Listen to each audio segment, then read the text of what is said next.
사회는 이미 안정적인 체계를 갖추고 있고 당신은 단지 이 세계의 생존을 위해 존재할 뿐이다.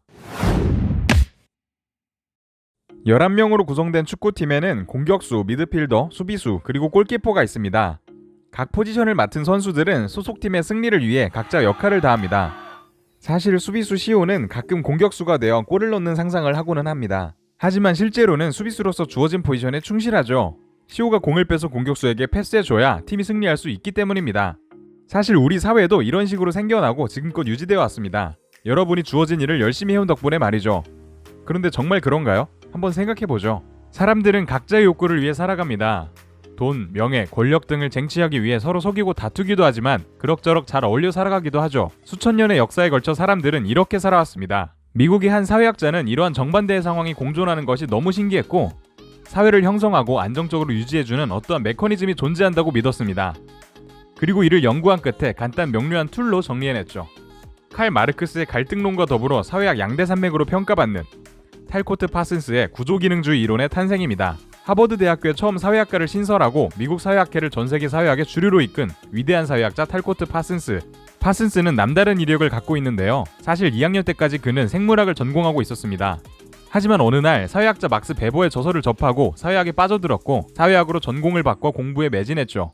당시 그가 배운 생물학은 향후 사회학 교수로서의 커리어에 엄청난 영향을 주게 됩니다. 파슨스는 사회를 생물에 비유한 허버트 스펜서의 사회 유기체론을 받아들이고는 이를 기반으로 거대한 이론을 창조했기 때문이죠. 그런데 생물과 사회를 비유한 이 아이디어가 사람들이 사회의 부품에 불과하다는 주장과 무슨 상관이 있다는 거죠? 생물과 사회를 더 잘게 쪼개가면서 구조기능주의를 생각해보겠습니다. 사회가 어떠한 구조를 갖추고 있으며 전체 구조를 이루는 부분들은 각자 주어진 기능을 수행한다. 이 덕분에 시스템은 안정적으로 유지될 수 있다. 생명체가 심장과 혈관, 근육 등으로 이루어져 있듯 사회도 여러 구성 요소가 얽혀서 만들어진 하나의 체계입니다. 세포들이 모여서 기관, 기관이 모여 유기체를 구성했듯 사회도 개인에서 조직, 조직에서 사회로 확장되었기 때문이죠. 심장, 근육, 뼈, 뇌, 이 중 하나라도 기능하지 않으면 생명이 위태로운 것처럼 사회에서도 문화, 법, 경제 등이 각자 역할을 해야 체계가 안정적으로 유지됩니다.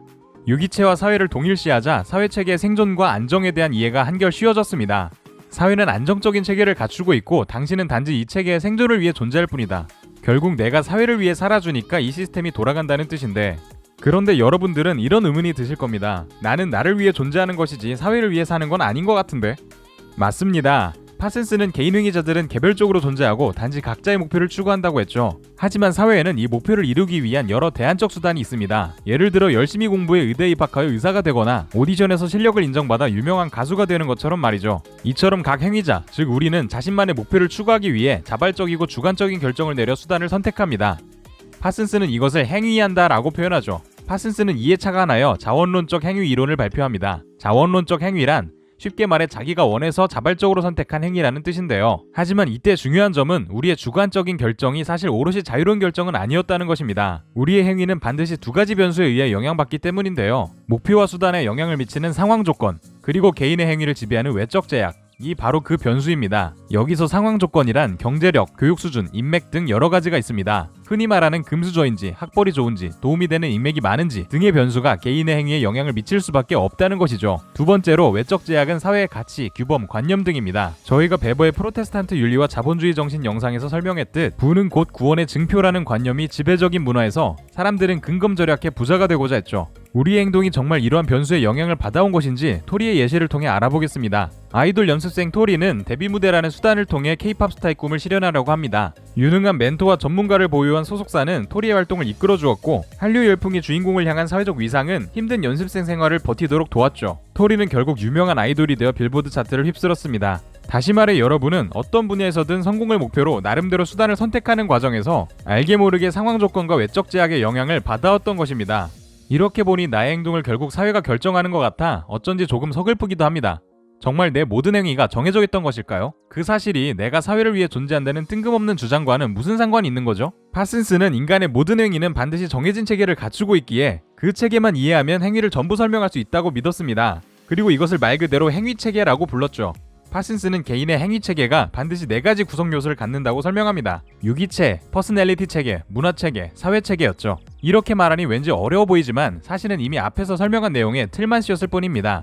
유기체는 인간을 의미합니다. 행위를 하는 주체이죠. 퍼스널리티 체계란 개별 행위자들의 동기와 욕구입니다. 우리는 각자의 욕구에 따라 목표를 설정하기에 사람마다 다른 퍼스널리티는 서로 다른 목표를 결정합니다. 파슨스가 자원론적이라고 말했던 지점이죠. 문화체계는 가치의 관념 상징의 체계입니다. 가치나 규범에 따른 문화적 맥락이 개인의 행동에 크게 영향을 주기 때문에 앞서 말한 외적 제약에 해당하는 부분이죠. 우리 행위가 사회에 의해 결정되는 과정의 주된 원인입니다. 마지막으로 사회체계는 사람들이 상호작용하는 사회적 맥락입니다. 앞서 말한 상황 조건에 해당하죠. 사회 속에서 수많은 사람들과 어울려 살아가는 우리는 서로의 행동에 영향을 주고받을 수밖에 없습니다. 상호 의존적인 부분들이 되는 것이죠. 우리 행동은 비록 자발적인 목표를 향할지라도 이 시스템을 통해서만 발현될 수 있기에 결국에는 사회에서 요구한 대로 행동하는 결과가 나타나는 것입니다. 그리고 사회의 요구에 따라 행동하는 개인들이 사회적 맥락 속에서 서로 영향을 주고받으며 기능하는 덕분에 전체 사회는 무너지지 않는 것이죠. 이 때문에 사회는 안정적인 체계를 갖추고 있고 당신은 단지 이 체계의 생존을 위해 존재할 뿐이다 라고 한 것입니다. 수비수인 CEO로 돌아가면 유기체인 CEO는 팀의 승리를 목표로 삼는 퍼스널리티 체계를 갖고 있으며 팀원들과 협력하고 팀을 위해 희생한다는 문화체계와 팀원들과 협력하여 경기하는 사회체계 속에서 행동하기에 수비수 역할에 충실했던 것입니다. 여기까지는 사실 파슨스 구조기능주의에서 극히 일부에 불과합니다. 파슨스는 이 행위체계에서 확장해 사회체계 전체를 설명했고 AGIL 모델을 만들었죠. AGIL 모델은 다음 콘텐츠에서 소개할 예정이니 기대해주세요. 오늘 영상은 여기까지입니다. 여러분의 좋아요와 댓글이 많은 힘이 됩니다. 감사합니다.